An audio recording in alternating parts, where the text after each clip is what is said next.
Terus kalau misalkan let's say kita residences, apa sih sebenarnya yang didapatkan dari service dari Elano Living? Sebentar, itu apa?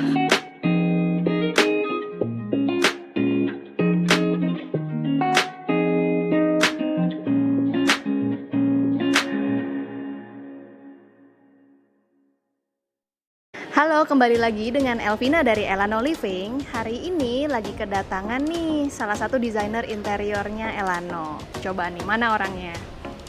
Halo, kenalin dulu dong siapa? Halo, nama aku Mayang. Aku desainer dari Elano Living. Hari ini kita mau ngebahas kenapa sih kita tuh butuh jasa interior designer yang proper. Nah, kalau dari Mayang sendiri apa nih penjelasannya? Kalau interior designer itu diperlukan untuk mengimprovisasi space untuk klien yang lebih terproper dan terorganisir. Nah, kalau untuk residential sendiri, sebenarnya apa sih keunggulan untuk memakai jasa interior dari Elano Living? Kalau untuk keunggulan dari Elano sendiri, kita nanti akan diskusi dengan klien. Yang pertama adalah konsultasi desain dan konsultasi desain untuk style interiornya dan juga untuk kebutuhan ruangannya. Biasanya kita nanti ada site visit dulu, kemudian kita akan ngomong lebih jauh ke kebutuhan ruang dan juga ke budget klien. Oh, berarti itu sangat bisa direncanakan ya, bisa disesuaikan dengan budget different orang-orang yang beda ini. Ya, betul. Jadi nanti kita desain itu akan disesuaikan juga dengan kemampuannya si klien ini, begitu. Tapi bener nggak sih kalau misalkan memakai jasa interior itu sebenarnya malah mahal? Sebenarnya sama sekali nggak mahal ya, dan itu karena interior design itu kita rencanakan dari awal.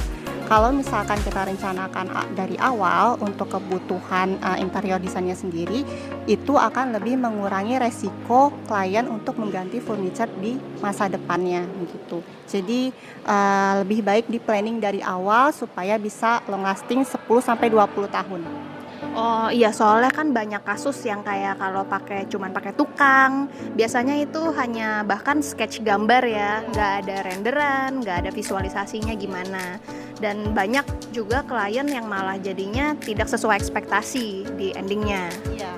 Jadi kalau makanya kalau misalkan ada interior design, klien bisa ngevisualisasi dulu nih ruangan yang akan di-build nantinya seperti itu melalui 3D render. Kemudian kita bisa visualisasikan juga dengan SketchUp. Jadi klien itu bisa lihat proses 3D-nya bagaimana begitu. Next-nya itu baru masuk ke tahap produksi nih. Ya, jadi nanti setelah kalau misalkan klien sudah ACC, kita nanti akan ada pembayaran dulu nih. Nah, dari pembayaran kita masuk ke tahap produksi dan juga instalasi yang selalu akan dipantau dengan tim kami. Gitu. Berarti ibaratnya kalau klien yang menggunakan jasa interior Elano Living bisa dibilang udah terima jadi ya, nggak usah pusing lagi. Jadi klien tinggal duduk manis aja, kita semua yang bisa urus untuk semuanya gitu. Tapi kalau untuk desain sendiri, revisi tuh gimana tuh prosedurnya? Kalau di Elano sendiri untuk revisi desain kita terbuka ya, kalau misalkan klien punya referensi dari Pinterest ataupun ada perubahan di tengah-tengah proses desain, kita mungkin bisa sampai maksimal 3 kali. Nah, untuk proses revisinya sendiri bisa lanjutnya akan dioborokan kembali. Berarti memang dari hubungan klien dan si jasa interior Elano Living itu sangat fleksibel ya, dan saling membantu. Ibaratnya Elano Living pun memberikan servis yang terbaik untuk si kliennya. Betul sekali. Oke, pertanyaan berikutnya, kenapa sih beda-beda jasa interior tuh ada patokan harganya, kadang ada yang mahal banget, ada yang standar, atau bahkan kadang di bawah market price banget. Itu penjelasannya apa tuh?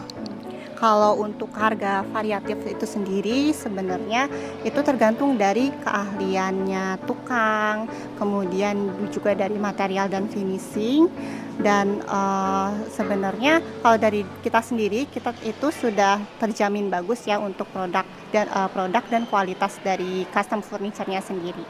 Nah, untuk harga yang sangat variatif itu bisa Bisa karena mungkin klien ingin buat custom furniture-nya lebih banyak, ataupun juga bisa custom furniture mix dengan loose furniture atau furniture existing dari bawaannya klien gitu. Oke, apakah kerumitan desain itu berpengaruh kepada harga juga? Kerumitan desain pasti akan mempengaruhi harga, karena dari kerumitan desain sendiri itu nanti akan berhubungan dengan produksinya sendiri. Nah, dan material ataupun finishing yang dibutuhkan saat produksi itu akan mempengaruhi harganya begitu. Lalu kenapa di sosial media ya kita sering lihat banyak yang jasa interior tuh berani menawarkan harga sangat rendah, bahkan kadang tuh kayak cuman 1 juta atau di bawah 2 juta per meternya.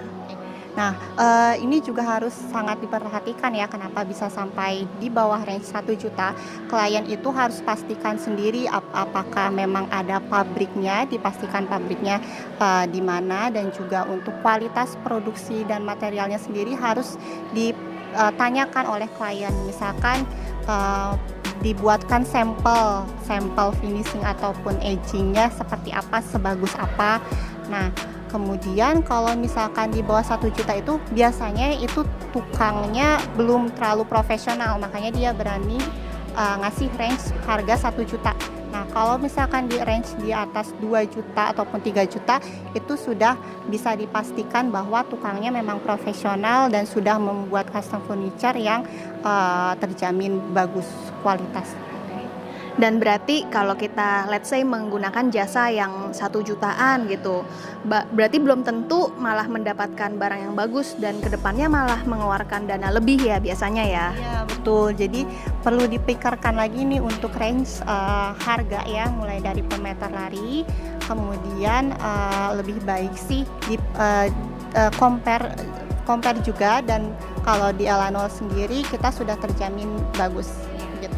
Jadi nggak ada nih baru 1 tahun pemakaian harus ganti lagi, lebih long term ya jadinya. Iya betul sekali.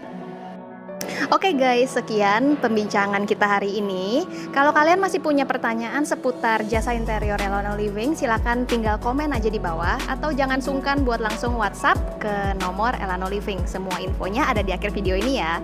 Bye.